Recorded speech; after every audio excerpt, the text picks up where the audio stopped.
الحمد لله رب العالمين والعاقبة للمتقين والصلاة والسلام على سيد الأنبياء والمرسلين.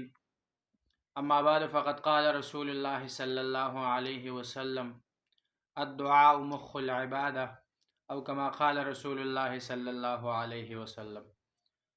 محترمو په دریو حالاتو کې رسول الله مبارک وي دا دعا قبليږي. یو په دې حالت کې دعا قبليږي چې کله اذان وشي او د اذان نه بعد کوم انسان دعا غواړي نو دا دعا د الله جل جلاله نه رد کوي. او دویم چې رسول الله مبارک کم ټیم خودلې دی او کم وخت خودلې دی هغه د جهاد وخت خودلې دی. یعنی جهاد دا چې څومره دا جنگ ګرم شي دا بعضی خلک دا په دې بازو کې ورننوزي نو په دقه ټیم کې رسول الله مبارک وایي چې څوک دعا غواړي نو دا دعا الله نه رد کوي، دا دعا الله قبلي. او دریم چې رسول الله مبارک خودلې نو هغه باران خودلې چې کله باران وریږي دا د الله رحمت یو پرختي د ازمکه ترا کوزيږي نو په دقه ټیم کې چې کوم انسان دعا غواړي په دقه ټیم کې دعا دا نه رد کیږي.